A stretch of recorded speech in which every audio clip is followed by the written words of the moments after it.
Nah, muncullah wacana Mesia atau Mesianisme. Muncullah wacana Ratu Adil, ya. Muncullah wacana Imam Mahdi. Dan itu di seluruh dunia. Jadi setiap masyarakat punya bahasa sendiri-sendiri, tapi idenya sama, yaitu turunnya pendekar dari langit. Termasuk di Jawa ada yang namanya Satrio Piningit. Piningit itu artinya dari kata pingit, kalau ditambah in berarti dipingit. Bahasa Jawanya piningit. Kalau bulldozer terus dibilang di bulldozer, bahasa Jawanya binul doser, gitu ya. Itu bahasa Jawa, polanya sama dengan bahasa Tagalog, gitu ya. Memang seperti itu. Di Filipina juga begitu bahasanya. Nah, Joko Wingit ini menyimpan satu fenomena yang lain, karena kata wingit itu adalah sesuatu yang substansinya tidak terletak pada yang tampak, atau dalam bahasa Jawa tidak zahirnya, tapi sirnya di baliknya. Jadi ada dimensi di balik yang zahir, atau di balik yang wujud, yang kelihatan. Itu ada sesuatu dimensi yang dalam bahasa Jawa disebut wingit. Nah, kalau ada Joko Wingit berarti ada seseorang atau satu gejala dalam masyarakat yang harus kita pahami agak panjang, karena ada fenomena-fenomena yang tidak bisa didekati dengan teori-teori yang standar yang ada. Maka dia disebut wingit. Jadi wingit itu bisa berlaku untuk benda, untuk orang, untuk keadaan, untuk apapun saja. Jadi kalau ada sore hari, senja, awannya agak gelap, terus anginnya berdesir agak sedikit aneh, orang bilang itu wingit. Kita kangen kepada ibu kita di kampung, sehingga agak tertekan kita oleh rasa kangen itu. Kemudian seolah-olah udara malam di kamar kita ikut kepada kerinduan itu, dan kita menyebutnya wingit. Itu makanya Joko Wingit. Nanti dulu dihubungkan dengan siapa, ada atau tidak. Nah, sekarang Pak Nur Somad akan menjelaskan, Syekh kita akan menjelaskan wacana-wacana mengenai Imam Mahdi. Karena nantinya ada rute-rute. Jadi kalau ngomong Joko Wingit, Satrio Piningit, Imam Mahdi, Mesia, dan lain sebagainya, itu skalanya bukan lagi provinsi. Itu skalanya bahkan mungkin tidak hanya nasional, itu skalanya dunia. Kalau sudah nanti Dajjal datang di antara dua bukit di kota Madinah, antara kota Madinah dan Mekah, maka itu urusannya dunia, karena di antara dua bukit itu Dajjal akan menerjang seluruh negeri-negeri, dan barang siapa tidak taat kepada dia akan langsung kering kerontang pohon-pohonan dan tanahnya, sehingga orangnya akan mati. Tapi barang siapa taat kepada Dajjal, maka dia akan mengalami kesuburan dan kemakmuran. Yang tidak diberani dimasuki oleh Dajjal, yang Dajjal nggak berani masuk hanya kota Mekah dan Madinah. Sehingga semua orang di dunia panik, termasuk para ulama dan umat Islam, karena mereka tidak di Mekah, tidak di Madinah, sehingga mereka ada potensi untuk didatangi Dajjal. Untuk Ma'iyah tidak ada masalah. Kenapa? Karena Dajjal nggak akan berani ke kita, karena kita tidak di Mekah dan tidak di Madinah, karena Mekah dan Madinah yang ada di dalam diri kita. Jadi kalau ada Dajjal melihat membayang-bayang, ayo ini, ayo, nah gitu, ayo suwe aja aku kak dulu tuh ya, suwe, saya aja aku suwe poso, ini ngari ayo kira ayo gitu loh. Orang maknya nggak ada masalah, gitu loh. Nggak bisa naik gaji, Ka'bahnya suruh datang loh, suruh muter di kepalanya gini.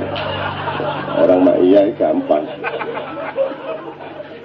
Terus kalau Tuhan marah, emang saya anggap itu haji gitu? Ya kan soal teknis, ya Allah, itu kan soal teknis. Yang penting kan hati saya haji, ya toh. Perkara yang berputar itu ke Pak saya, apa Ka'bahnya, kan itu soal teknis. Kan boleh dong ganti-gantian kan gitu kan. Jadi Tuhan kalau sama orang ma'iyah, manduk-manduk, oh ya bener. Ya, serah apa-apa gitu kan. Itu. Oke, kita teruskan soal nanti setelah semua dihancurkan oleh puncak dari imperialisme, puncak dari diktatorisme yang namanya Dajjal, yang sekarang belum mencapai puncak tapi sudah. Jadi sekarang aura dan toksin atau peracunan Dajjal itu sudah berlangsung demikian rupa sehingga jadilah negara Republik Indonesia ini. Sehingga negara ini mengatur satu cara berpikir yang seperti Dajjal kehendaki, yaitu menganggap ini surga padahal sesungguhnya itu neraka, dan menganggap itu neraka padahal sesungguhnya surga. Maka semua orang mengejar neraka tapi dia merasa itu sedang mengejar surga. Saya sebenarnya ingin memberi Anda salasah wa salasah.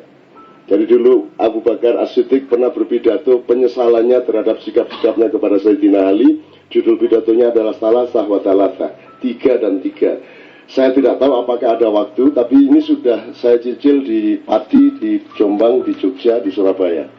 Jadi 3 gelombang dan 3 gelombang. Kalau Anda sekarang merasa ada kerusakan, pertanyaannya adalah seberapa rusaknya? Pertanyaan kedua, sejak kapan dia rusak? Apakah berdirinya NKRI itu bagian dari yang dirusak, ataukah bagian dari perusakan? Itu harus kita cari. Karena NKRI tidak lahir dari dirinya sendiri. Idenya saja bukan ide Indonesia. Ide negara itu bukan ide Indonesia. Itu ide Yunani kuno. Ide Trias Politika. Ide dari filsafat Yunani. Dan semua parameter yang kita pakai untuk menilai Jokowi, menilai SBY, menilai apa saja di bidang politik, di bidang ekonomi, di bidang kebudayaan, bahkan cara beragama, yang dipakai adalah parameter dan filosofi Yunani. Filosofi Yunani itu kalau bahasanya bahasa Inggris. Kalau teaternya teater Shakespeare. Lenong sehebat-hebat Lenong tidak dianggap teater. Ketoprak sehebat-hebat ketoprak, bahasanya luar biasa, tidak dianggap teater, karena yang teater adalah yang dari Yunani, yaitu Shakespeare. Yunani itu artinya asal-usulnya, akarnya gitu ya. Padahal di dunia ini ada 3 sesepuh, yaitu Nusantara tua, Mesir tua, dan Yunani tua. Saya pribadi sejak kecil menggabungkan ketiga-tiganya. Saya punya kesadaran Yunani. Saya belajar intelektualitas yang sekarang sedang dipelajari oleh semua dokter-dokter, dan saya berani bertanding dengan mereka semua tanpa mempelajari S2 filsafat bagian itu ya. Tapi saya sekaligus mendialektikakannya dengan kesadaran-kesadaran Mesir yang kemudian berpusat di Timur Tengah yang berinti di Arab. Ya, tapi saya juga mengakomodasi seluruh yang kita miliki, yaitu Nusantara tua. Orang Sunda menyebut Sunda Wiwitan, orang Jawa menyebut Jawa, orang Melayu menyebut Melayu, tidak apa-apa. Orang Tagalog menyebut itu Tagalog. Tapi yang penting dari areal yang sama terdapat peradaban yang paling tua dibanding Yunani, dibanding Mesir. Jadi kalau kita ngomong jati diri, tadi saya di tempat Iwan Fals dengan OI, dengan orang Indonesia, fansnya Iwan Fals, ya kita ngomong Anda semua kumpul ini teori yang bikin Anda kumpul ini Yunani. Yang bikin, kalau KC enggak. KC ini gabung, ya Jawa ada, ya Yunani ya ada, karena kita nggak anti Yunani, kita nggak anti Barat. Tapi kata orang di Gunung Merapi, Jowo digowo, artinya Sundanya dibawa, Bugisnya dibawa, Maduranya dibawa, ya Jowo digowo, Arab digarap, Barat diruat. Jadi sekarang Anda jadi orang Jawa, orang Betawi, itu tidak akan pernah punya kemungkinan untuk maju kemanapun. Begitu Anda harus maju, Anda harus jadi orang Indonesia. Lenong sampai kapanpun Lenong itu kemarin. Tidak mungkin ada Lenong masa depan. Meskipun ada inovasi Lenong, nggak akan jadi masa depan. Karena sudah kita bunuh sendiri yang namanya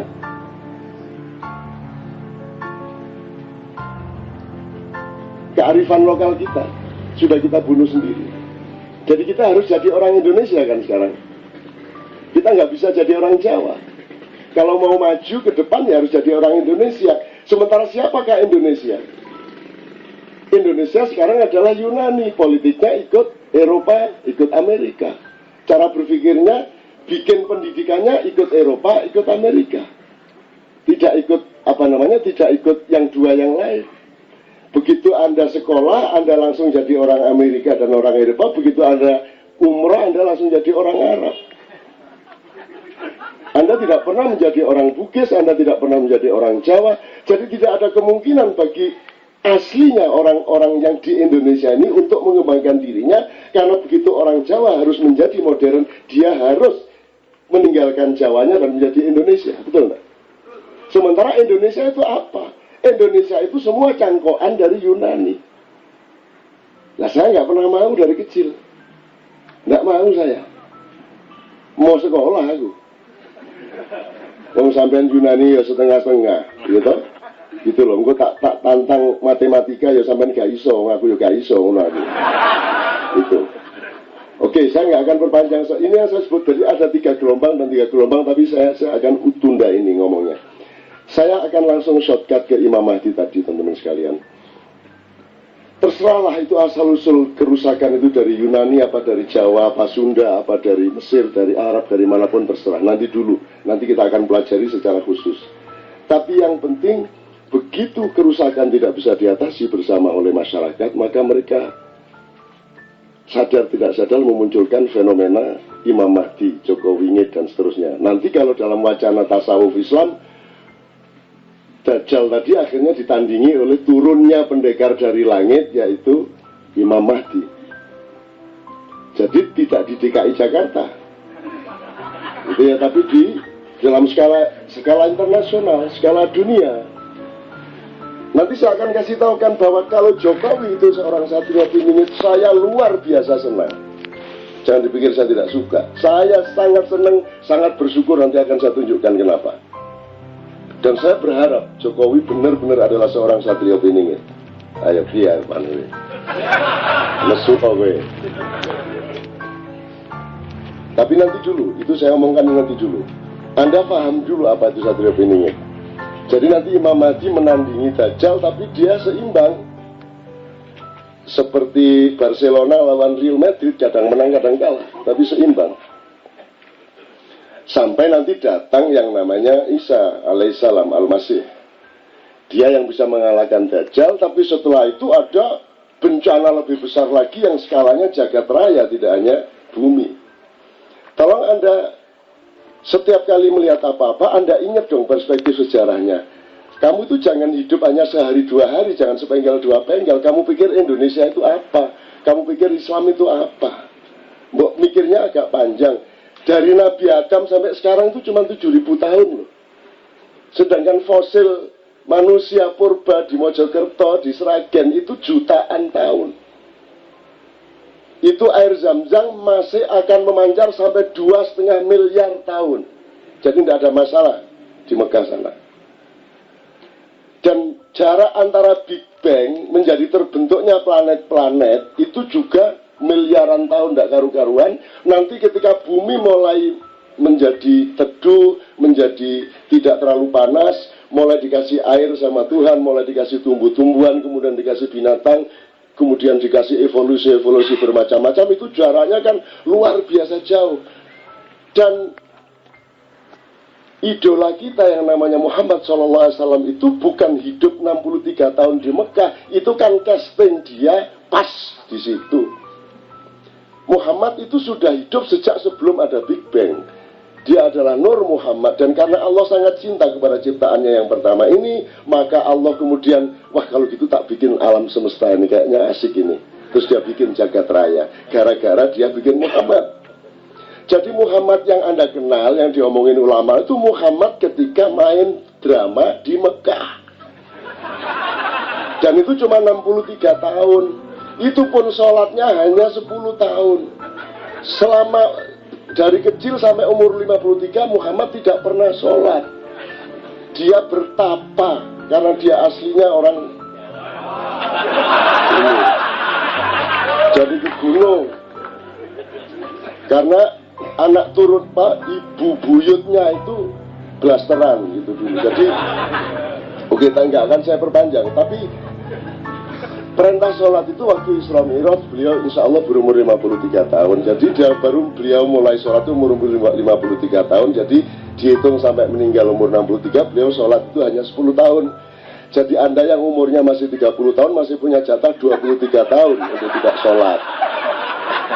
Terus gak perlu jemuan kon. Ya wes. Sudah sekarang topo aja kon ya gitu. Loh, itu Rasulullah masih lumayan sholat 10 tahun. Emang Nabi Isa pernah sholat 5 waktu? Emang Nabi Musa pernah? Nabi Harun, semua Nabi yang lain tidak pernah melakukan sholat 5 waktu. Karena sholat 5 waktu itu aturan teknis, juknisnya dimulai pada waktu Isra Mi'raj. Sebelum itu belum ada juknis, ada Allahu Akbar, asyhadu alla ilaha illallah. Itu juknis.